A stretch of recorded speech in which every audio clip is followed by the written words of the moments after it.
Muito bem, estamos de volta com o Xingu 230. Uma boa tarde para você. Já está aqui do meu lado Fabiano Bernardo. Fabiano, boa tarde. Bem-vindo ao nosso humilde jornal online Xingu 230. Eu sei que você gosta muito também de transmissão online. E eu acredito até que esse é o futuro da comunicação. As pessoas poderem assistir, né, de qualquer lugar, do ônibus, dar uma pausa no trabalho, assistir um pouquinho. Se não der para assistir quando estiver na live, igual a gente está agora, olha, 3 da tarde, 33 minutos, mas assiste depois, enfim. Queria te agradecer primeiro por ter vindo aqui, aceito, né? A gente já vinha conversando aí há um tempo, falar sobre economia, é um assunto que muita gente não domina exatamente por não ter proximidade com isso, né? Mas às vezes a gente tem profissionais igual a você, muita gente pode estar lá assistindo, mas ele não é aquele rapaz da guarda, ou então ele não é o rapaz da prefeitura, mas ele também trabalha com a economia e, enfim, é bom falar sobre economia, é bom tratar sobre esse tema, né? E debater. Muita gente não sabe investir o dinheiro, né, Fabiano? Tem o dinheiro, mas não sabe investir. Boa tarde. Boa tarde, Felipe. Boa tarde a todos. Como você falou, né, a forma de se lidar com dinheiro existe várias vertentes, né? Uma delas, na verdade, é como ganhar o dinheiro, né? Então, como ganhar o dinheiro... Essa é a parte que eu mais gosto. Essa parte somos educados desde criança, né? Como ganhar dinheiro desde os 5 anos ali, quando a gente começa a aprender, tem que ir para a escola, tem que estudar, né? Tem que ter um bom emprego para ganhar um salário e poder ter uma renda, né? Essa parte todos nós aprendemos desde criança. Agora, como gastar o dinheiro, né? Como gastar, em que gastar, né? De que forma gastar, nós não temos essa aula. Verdade. Nós não passamos por isso nas escolas. Então, por isso que mais de 80% da população tem dificuldade, atravessa dificuldade financeira exatamente por não saber como gastar o dinheiro. E a outra fase, né, a terceira, é investir. Como não somos formados para gastar, também não somos formados para investir. Investir em empreender, em algum negócio, ou aonde alocar, aonde guardar, aonde poupar o dinheiro. Então, o que nós queremos, nosso objetivo é despertar interesse, né, nos seus ouvintes, aqui nos seus telespectadores aqui do programa do Xingu, né, para que desperte esse interesse em buscar aprender um pouco mais sobre isso e, com certeza, buscar o equilíbrio financeiro que tantos almejam. Eu acho que não é uma matemática tão simples, tipo, se eu ganho tanto, eu tenho que gastar menos do que eu ganho, e aí tem muita gente que gasta mais do que ganha, faz compromissos para além do que ainda vai ganhar, né? Então, assim, parece simples, eu só posso gastar com base no que eu ganho, parece simples, mas vira uma bagunça, vira uma salada de fruta, por exemplo, na empresa, nas finanças em casa, né? No empreendimento que a gente está tentando abrir, porque a maioria das pessoas hoje, elas têm o emprego, elas têm o empreendimento e elas têm o financeiro em casa. Então são 3 finanças para administrar. E quando você deixa um ir mal, ele termina atrapalhando todos os outros. E aí o que era para empreender já não está dando dinheiro, já está dando prejuízo, você tira do pessoal, já deixa de viajar, aí o emprego lá, você já comprometeu todo o salário. Enfim, se a pessoa não atentar para isso que você falou, saber receber, mas saber gastar, vira uma sopa. Isso, a fórmula não é tão simples assim, né? Apenas dizer é básico, todo mundo sabe disso, você deve gastar menos do que ganha. Mas não é somente assim. Você precisa, a gente tem um gráfico aqui para ilustrar o que nós estamos falando. Então nós temos no topo a receita, ou seja, nós trabalhamos e recebemos, o salário é fruto do nosso trabalho. Então esse valor, ele entra na nossa receita e depois vai para as despesas. As despesas que nós temos com moradia, com alimentação, com vestuário, educação, lazer, ou seja, com a vivência, nós precisamos viver.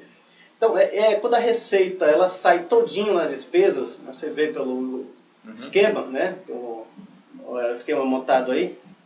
Aqui tem um autor do Robert, do livro Pai Rico, Pai Pobre, que ele diz o seguinte: quando nós estamos nessa fase que recebemos e gastamos, e precisamos trabalhar o mês todinho para receber e gastar de novo, nós estamos na corrida dos ratos. Né?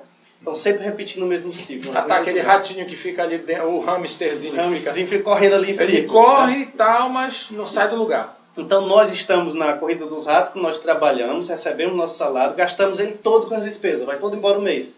Aquele velho ditado que não dá nunca ouviu, fico rico, fico pobre. Rico, fico pobre ao mesmo tempo. Ou seja, você recebe, está rico. Né? E o outro diz o seguinte: não vejo nem a cor do dinheiro. Né? Entra e já sai. Então, aí seria a corrida dos ratos que o livro Pai Rico, Pai Pobre descreve. O que nós precisamos despertar aí é como gastar, ou seja, você precisa gastar com qualidade, né? Saber como gastar. Na finanças você não faz a conta de mais, ou seja, você não vai somando quanto você gasta com moradia, quanto gasta com alimentação, quanto gasta com transporte, com educação, com lazer. Você não vai somando. Né? Em finanças e planejamento você tem que subtrair. Ou seja, você pega o que você ganha né? Por exemplo, você ganha R$1.000, e aí está lá no topo da lista. Isso que é importante, você ter uma ferramenta, ter um controle, ter uma planilha para fazer isso. Pode ser um lápis e um papel somente, mas você precisa anotar e fazer esse planejamento. Aí você começa a subtrair, o seu rendimento subtraindo as suas despesas. Primeiro você vai tirar, né, o que é mais importante para você. Muitos tiram primeiro o que doa, né? Primeiro você recebe e você doa. Ou você doa, né, se você é religioso, evangélico, doa como dízimo, ou se você não é, mas doa para uma instituição de caridade. Então é importante você ter esse momento de gratidão, de doação. No segundo momento, né, a segunda coisa que você tem que subtrair dessa conta é o seu próprio salário, ou seja, você precisa se pagar. Né? Sim, mas espera aí, receber meu salário já não é meu pagamento? Uhum. Não, você recebeu ali para a sua subsistência, as suas despesas, o seu consumo. Você precisa destinar uma parcela para você mesmo. Que essa parcela de se pagar primeiro é onde vai para a segunda fase, que é o investimento. Então você precisa subtrair isso na analista. Então quando você tirar primeiro a sua doação, você tirar o seu investimento, que é o seu salário, aí sim você vê o que sobra e distribuir nas suas despesas. Então isso está inerente ao padrão de vida, está inerente a escolhas. Você escolhe o padrão de vida que você quer ter, pensando na sua segurança, pensando no futuro. Então aí que se precisa trabalhar desta forma para que se tenha uma certa segurança. E isso não é somente nas finanças pessoais, na finança doméstica, né? Na questão da empresa, o empreendimento, também adota essa lógica. Qual é a parte do empreendimento que ele precisa, para ele crescer? Ele precisa, na verdade, reinvestir. Né? Então, ou seja, você tem um empreendimento, você aplicou inicialmente R$100.000 para ele, você mantém sempre aquele nível de R$100.000, você não está crescendo, aquele empreendimento não está fazendo você crescer. Não está gerando juros compostos, que chamamos, ou seja, não está gerando aquela bola de neve a seu favor, né? O juro trabalhando a seu favor. Então é necessário que você, empresário, empreendedor, sempre reinvista no seu empreendimento para que ele cresça e mantenha sua capacidade competitiva. Né? Um exemplo tivemos recentemente aqui no município, né? Veio uma grande rede de supermercados. Então aquele supermercado que estava preparado, reinvestindo seus lucros, tiveram condições de fazer frente a essa situação e manter sua qualidade competitiva, ajustando preço, criando novidade para o consumidor, mas dada a necessidade de estar reinvestindo os seus lucros. Né? Porque senão a gente volta para aquela... Quem não tinha o dinheiro para reinvestir, ele quebra. Quebra porque não vai ter capacidade competitiva, né?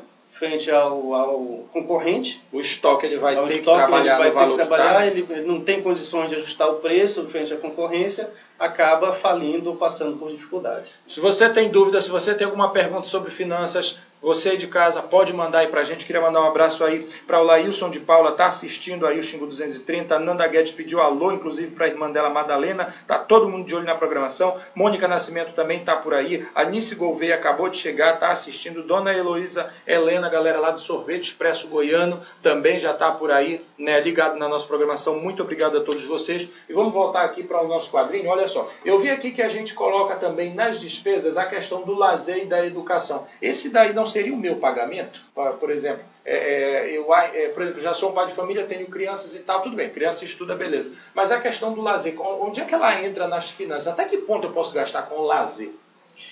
Isso vai tudo para um salário de R$1.000, vamos supor. Vai do teu planejamento, né? Porque, na verdade, você não pode cortar o lazer das despesas. Né? Porque se você tira o lazer como despesa, coloca como, né, o teu investimento, coloca como o teu salário, né, ele acaba você ficando sem margem para imprevistos. Né? Então, tudo que você gasta no mês tem que estar alocado. Né? Com lazer, com questões pessoais, individuais, principalmente quando se fala de família, de casal. Saúde. Né? Na família, a conta é 1 mais 1 que dá 3. Né? Por aí. Então, ou seja, é a minha individualidade, é a individualidade da esposa, mais as necessidades da família do casal. Então, são 3. Né? Então, quando se faz esse cálculo, essa somatória. Certo. Então, aprofundando mais na tua pergunta, na verdade, nessa situação, deve alocar cada uma das despesas. Porque se no mês tu coloca como não como uma despesa do teu lazer, né, vamos dizer que tudo de R$1.000 tu destina R$100 para o teu lazer. Mas no mês acontece um imprevisto, uma doença, tem que comprar um remédio. Né? Alguma situação nesse sentido, um imprevisto, né? Um carro que quebra, alguma necessidade extra que tu precisa.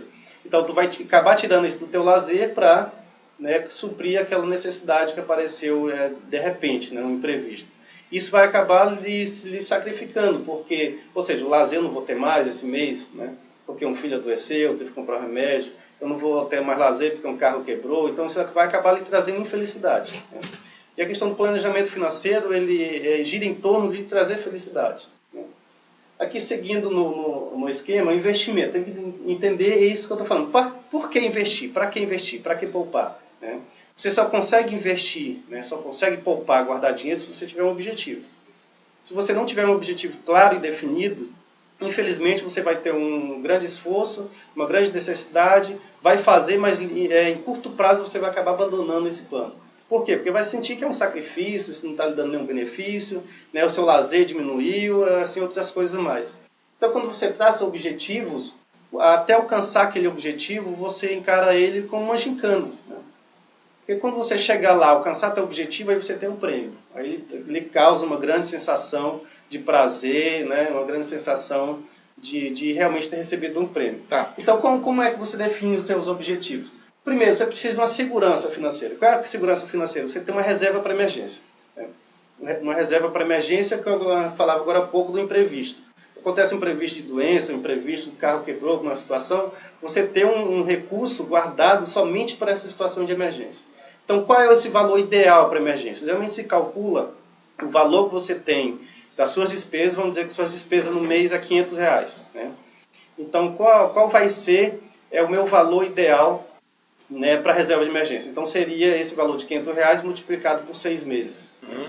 Então, 500 por 6 daria 2.000, 2.000 um pouquinho. 5 vezes 6, 3 mil reais. 3 mil reais de lucro. 3 mil reais, então você teria que ter uma reserva de 3 mil reais para a questão de imprevisto. Esse imprevisto ele é calculado também sobre o desemprego. Vai que acontece que você perde o emprego, né? Se você perder o emprego, você vai conseguir se manter durante 6 meses com essa reserva de emergência. Mais o fundo de garantia, né? Mais o fundo de garantia, que vai lhe dar um respiro melhor. E realização de objetivos e sonhos. Objetivos e sonhos, ou seja, tem um objetivo de ano que vem fazer uma viagem. Então, é um objetivo a que você vai focar, né? Eu quero fazer uma viagem, então vai precificar. Quanto é que custa essa viagem? Por exemplo, eu vou fazer uma viagem, essa viagem custa 10 mil reais, com a família toda e tal. Você descreve. Então, quanto tempo eu preciso para realizar essa viagem? 12 meses. Então, quanto eu preciso destinar cada mês para, quando chegar no dia de viajar, eu ter esses 10 mil?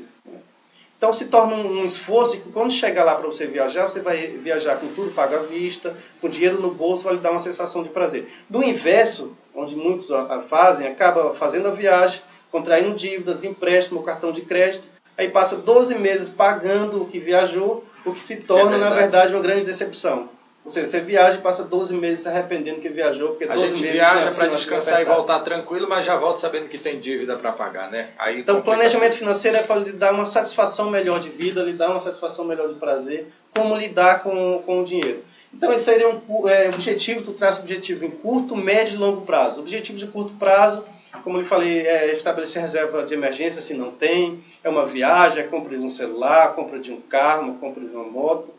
Um objetivo a médio prazo, ao longo prazo, a compra da residência, da casa própria.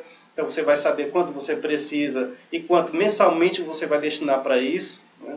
E um futuro a longuíssimo prazo, a longo prazo, que muitas pessoas, a maioria das pessoas não pensam nisso, que é um plano para aposentadoria própria.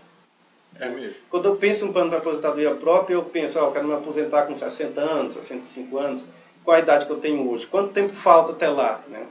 Mas quando eu chegar lá, eu quero ter qual o valor, né? Eu fiz um exemplo aqui. Nesse exemplo que eu coloquei, um período de 30 anos. Vamos dizer que você tenha 30 anos e quer se aposentar aos 60 anos. As suas despesas mensais, vamos dizer que é R$1.000. Você precisa de R$1.000 para pagar as suas contas todo mês. Então eu fiz um planinho aqui que, quando você chegar a 60 anos, você tem 30 anos hoje, você destinando R$131,60 todo mês. Quando você chegar a 60 anos, você vai ter uma renda de R$1.000 todo mês vitalício. Então, você viver até os 100 anos, 120 anos, vai estar todo mês entrando R$1.000 na sua conta sem você precisar trabalhar. E isso que eu estou falando não é da Previdência Pública, INSS ou Previdência própria.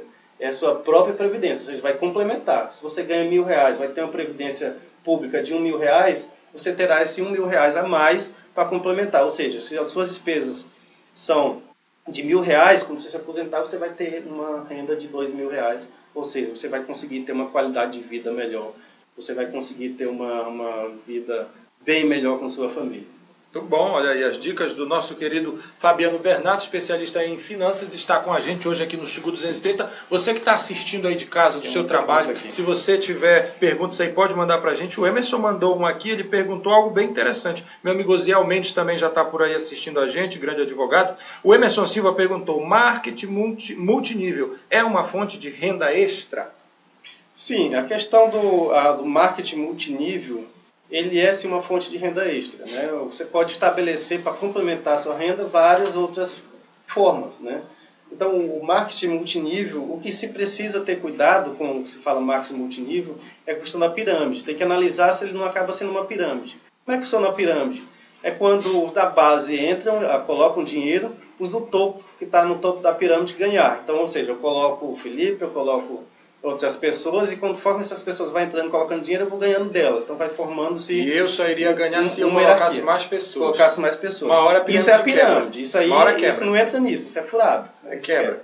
Agora, o marketing multinível é diferente. Marketing multinível é quando você agrega um produto a isso, né? Então é a venda de um produto, a venda de um serviço. As metas para venda, as metas para alcançar, né, determinado aí sim, valor. É uma forma legal e bastante indicada. Jequiti é um exemplo de marketing multinível? Sim, Jequiti, esses produtos domésticos, né? Entra na marketing multinível. Avon, sim.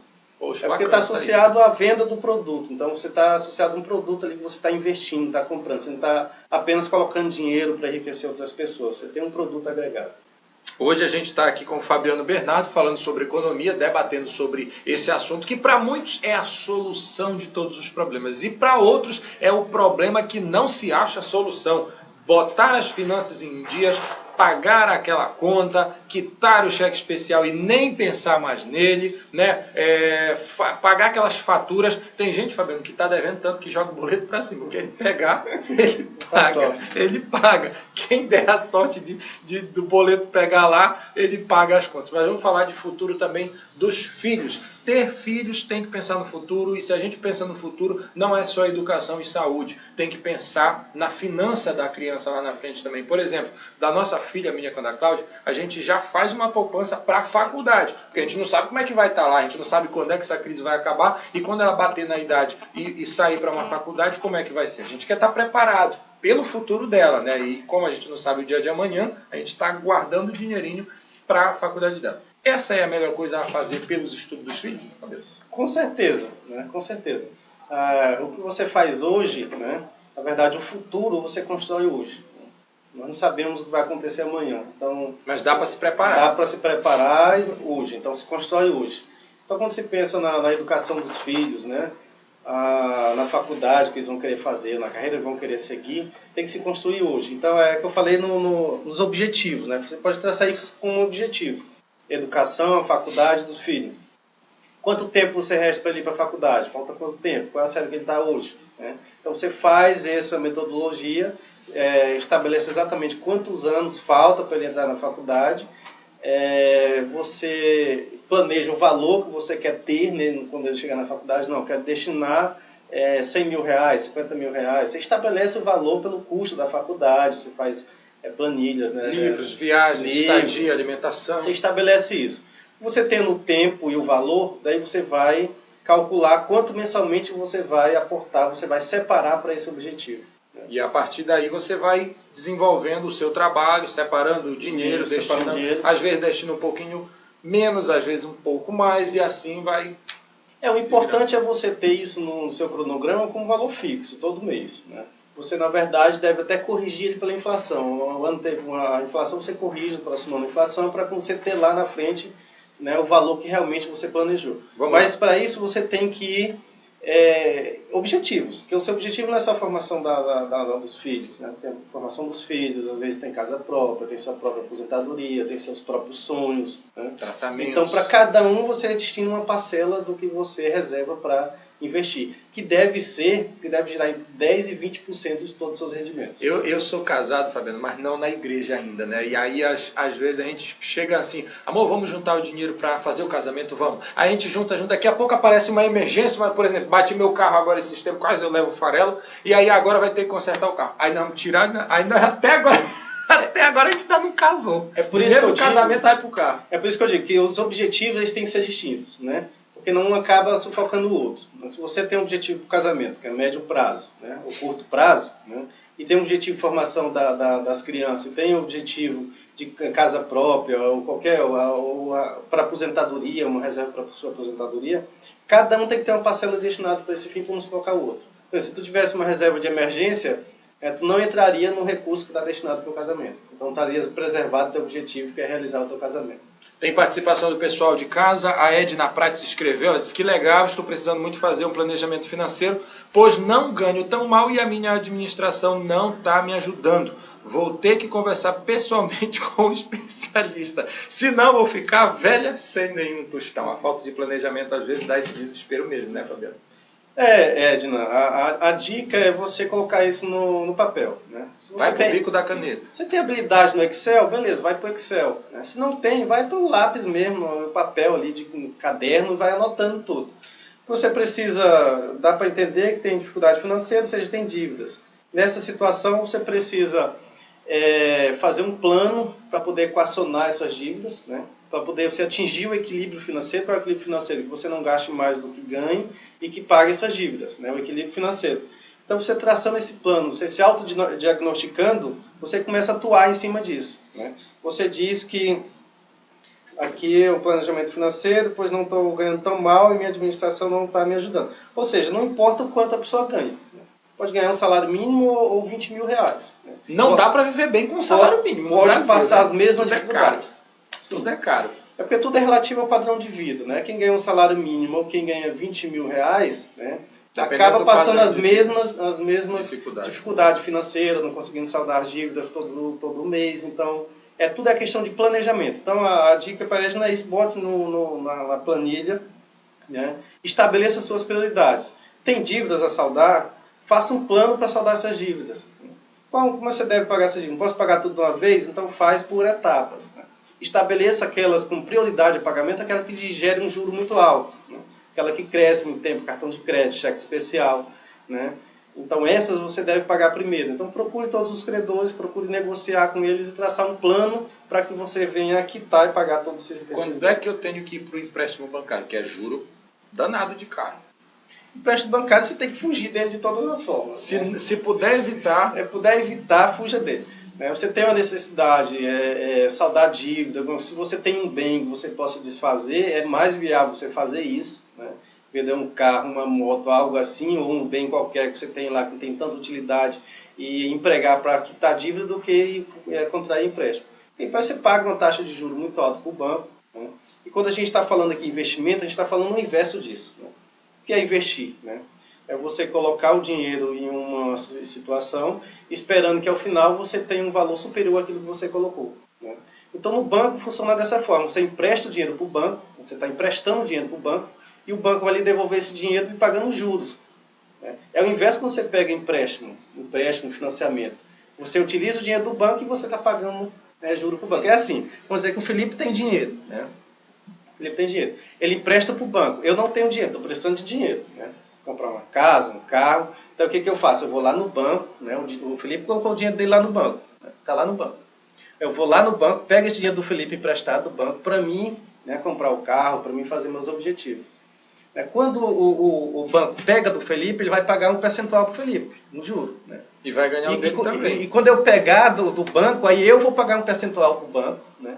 O banco vai tirar o percentual dele e vai devolver o percentual para o Felipe. Então, é importante entender essa lógica para que a gente possa figurar do outro lado, do lado do Felipe, né? Você é investidor. Lado do Felipe, você ser investidor, você colocar o seu dinheiro e fazer os juros compostos, aquela bola de neve, eu tenho uma dívida no cartão de crédito, só cresce, eu não pago, só cresce, cheque especial só cresce, que é um juro vai aumentando, juros compostos. E quando você empresta para o banco, acontece a mesma coisa. Ele vai só crescendo, mas é ao seu favor, não contra você. Olha, viu? Dicas especiais. Olha, gente, na próxima quarta-feira a gente vai voltar aqui. Acho que a gente vai bater mais nessa coisa de quem quer empreender. Tem muita gente em Altamira empreendendo, colocando a sua empresa na praça, abrindo seu estabelecimento, colocando, né, digamos assim, a mercadoria na calçada e tentando vender. Alguns conseguem até mesmo pela desenvoltura, de conversar bem, etc. Tem que ter a questão do marketing também. Mas tem gente que, apesar de vender bem, tem gente, Fabiano, que está vendendo bem, a coisa está de vento em popa, mas ele não está conseguindo, por exemplo, repor estoque, está com dificuldade de pagar os funcionários, não está conseguindo mais pegar produtos lá fora porque o nome já não está legal. Enfim, existem problemas de todos os tipos, para todos os gostos, em todos os nichos, digamos assim. Seja o cara do Lava Jato até a dona de uma perfumaria, por exemplo. Então, no próximo programa, na próxima quarta-feira, a gente fala de empreendimento. Você que monta empreendimento e continua falando sobre educação financeira em casa. E outra pergunta que eu já vou deixar no ar para o Fabiano responder para mim na próxima quarta-feira. É saudável ensinar para aquela criancinha como é que lida com dinheiro? Tem uma polêmica aí que tem gente que acha que criança não deve estar pegando em dinheiro. Mas aprender a matemática desde pequeno talvez não seja tão ruim. Na próxima quarta-feira o Fabiano vai trazer muitas respostas para a gente. E ó, a postagem aqui que nós fizemos agora, essa live que você está assistindo, vai ficar aí para você. E você que assistir depois, pode deixar sua pergunta aí que depois o Fabiano vai lá e escreve também. Tá bom? É só marcar ele lá e aí ele vai e responde para você. Então pode procurar ele pelo Facebook também, Fabiano Bernardo, acho que só isso, tem um, né? Bernardo. Fabiano Bernardo. E aí você pode procurar ele lá no Face, é esse rostinho aí que você vai ver lá. Você pode deixar também sua pergunta ou então escreve para ele responder aqui no programa, tá bom? Obrigado pelo carinho da sua companhia e da sua audiência. A gente promete voltar com o Xingu 230, edição da noite, a partir das 18h30. Tenham todos uma ótima tarde. Fabiano, obrigado. Eu que agradeço, Felipe, agradeço a todos que participaram, estão conosco, nos acompanhando. E espero na próxima semana estar esclarecendo mais alguns pontos. E a gente volta a se encontrar à noite, às 18h30. Fiquem todos na paz de Cristo. Ótima quarta-feira, tardezinha gostosa e até mais.